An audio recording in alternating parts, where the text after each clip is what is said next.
Welcome and thank you for taking the time to enhance the character and professional development of our airmen. The overarching goal of the What Now Airman lessons is to make airmen think about moral and ethical gray area dilemmas and to appreciate how the Air Force core values and virtues provide a reliable compass for making those decisions. As a facilitator, you are key to the success of the What Now Airman program. Your role is to guide your group through each lesson and bring about a successful learning outcome. You ask them questions, encourage discussion, and keep the participants focused and on track toward the desired learning outcome. An effective facilitator must understand the difference between content and process. The content of any lesson is what is being discussed. The process is how that content is discussed. As facilitator, you are in charge of the process. You control the method of discussion, style of interaction, and establish the climate and the group dynamic for the lesson. There are 5 core practices you should always employ if you're going to be a successful facilitator. Keep in mind that your comments carry more weight than other members of the group. Be cautious not to impose your ideas or opinions on the group. Remember, you can share your experiences and remain content neutral, but what you cannot do is advocate that the way you reacted was the right or only way to do something. A significant part of communication is nonverbal. Practicing proper posture and maintaining eye contact while facilitating demonstrates to the group that you are actively listening to what they have to say. Active listening also means paying attention to the body language and emotional expression of each individual. Asking questions is the most fundamental facilitation skill. Effective questioning is how you guide the group toward the goal. He's in a tight spot. So what are some of your first impressions now that you've heard Colonel Hall describe his dilemma? Asking open-ended questions allow you to reveal hidden assumptions, challenge explanations, and encourage self-reflection. When you paraphrase responses, you reward a participant by acknowledging their input. Additionally, by paraphrasing, you build assurance that everyone has reached the same understanding of a stated opinion or point. Having to make any changes to the original evaluation. Well, that's great input, Cora. Well, let me see if I heard you correctly. It sounded like what you were saying was that the AFI gives some pretty good direction, but still leaves some room to maneuver for the commander. Is that right? Absolutely. Thanks. You can move on to the next discussion point once a shared understanding is achieved. Summarizing serves multiple purposes in facilitation. If a discussion is veering off topic, summarizing the last significant point can move the discussion forward without shutting down a participant. If a discussion stalls, a summary can focus a point and spark a new discussion. Well, thanks for that input, John. So let me try to summarize what I think I've heard you say to this point. It seems like most of you are in agreement that Colonel Hall should confront the group commander and refuse to change the OPR. Is that what I'm hearing? A good summary is also an effective way to restate the bottom line and identify the most important takeaway from a discussion. Remember, an effective facilitator gains credibility through a manner that commands attention and portrays confidence.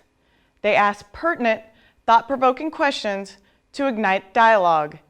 They do not dominate the discussion. Using these 5 core practices will enable you to lead effective discussions. Certain issues tend to repeatedly surface when facilitating small group discussions.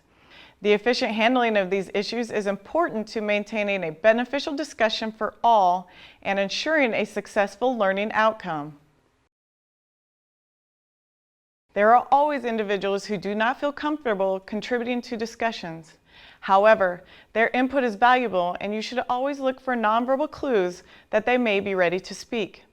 When they make a comment, however brief, encourage the behavior by conveying genuine interest and asking for more information.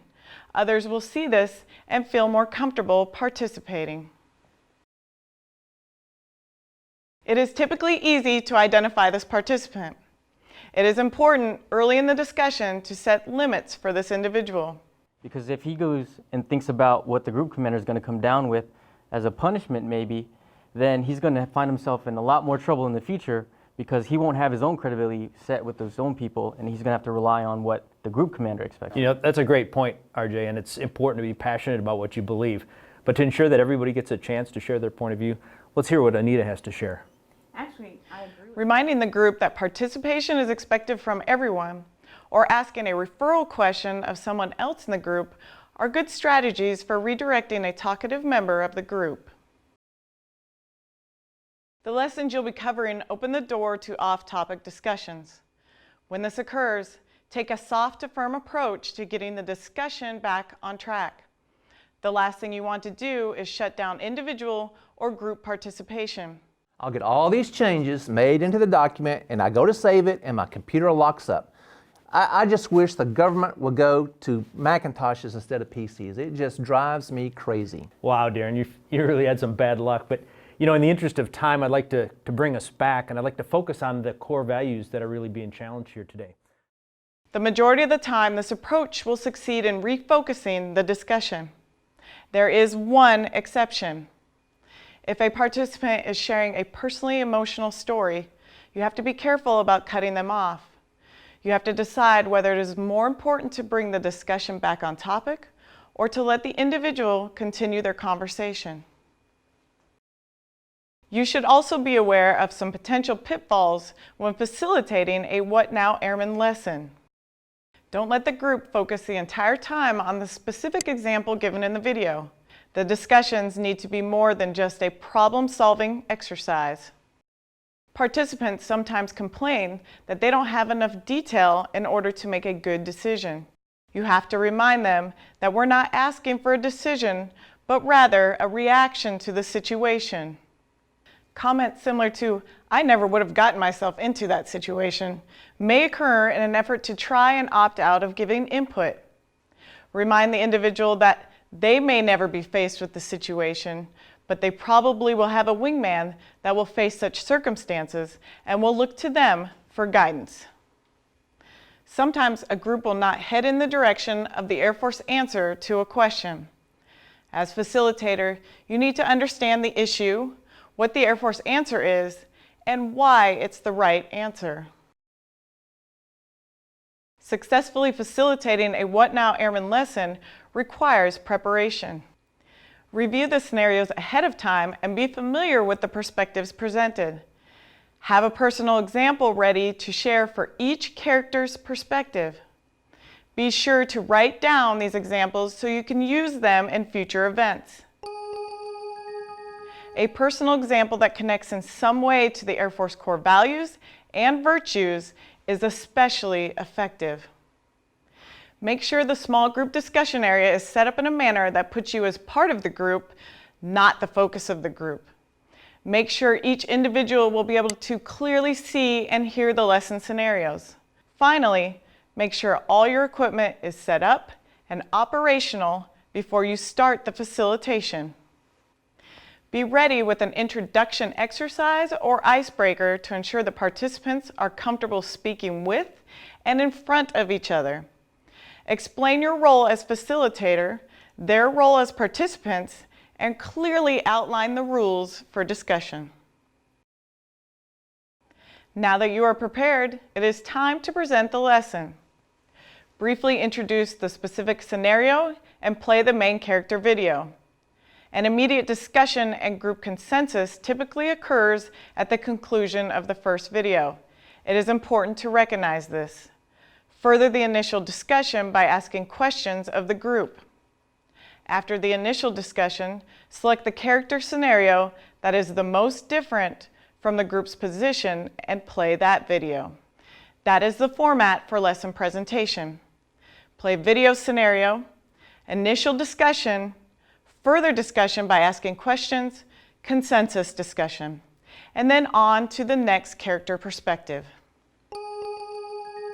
Each character perspective either incorporates or doesn't incorporate the Air Force core values and virtues. You should make this connection only when appropriate. Do not force the connection, or it can degrade the learning experience. While many of the participants may not have experienced the specific examples presented in the lessons, they have certainly experienced the principles shown. That is why it is so important for you, the facilitator, to provide personal examples and to draw out from the group examples of times they have faced such dilemmas. This ensures that the learning centers on the principle rather than the example. If your participants honestly share their stories and experiences, they will all greatly benefit from the What Now Airman lessons, and the desired learning outcome will be achieved. You, as the facilitator, lead them to understand and appreciate that the best outcomes are achieved when decisions are made based on adherence to the Air Force core values and virtues. That is why the core values are so empowering. Again, thank you for caring about and investing your time and experience in the professional development of our fellow airmen.